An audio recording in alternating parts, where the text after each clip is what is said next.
Well, some CCSD employees are feeling really frustrated tonight after learning a promise to increase their pay is not being kept. 8 News Now reporter Orko Manna looks into the district's tentative budget, which was presented today, and explains why.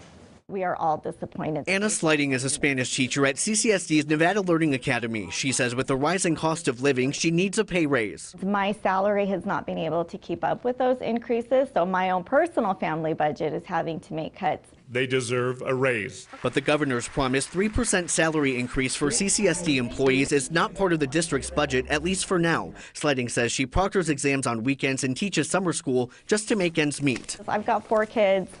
I would much rather be spending time with them. CCSD presented its tentative budget for the 2019-2020 school year Wednesday at a board work session. The district's chief financial officer, Jason Gowdy, tells me the school district has $2.4 billion in its general operating fund. Gowdy projects CCSD will get an additional $55 million, but he says that needs to be used for essential items like special education and new schools. There are a number of items that we're incurring that essentially utilize that $55 million before we have the ability to layer on additional cost for benefits or for pay. Budget documents also show $12 million is being cut from the general fund when it comes to employee compensation. Advocates say they do not blame the school district, but they want to see Nevada lawmakers step up. The money needs to come down from the state, and they've been asking our educators to do so many things and asking our students to do so many things, but there's no funding there to help. In a statement to 8 News Now, Governor Steve Sisolak said in part, quote, "This remains a top priority for me, and I will continue to work with school districts and legislative leadership to ensure this 3% raise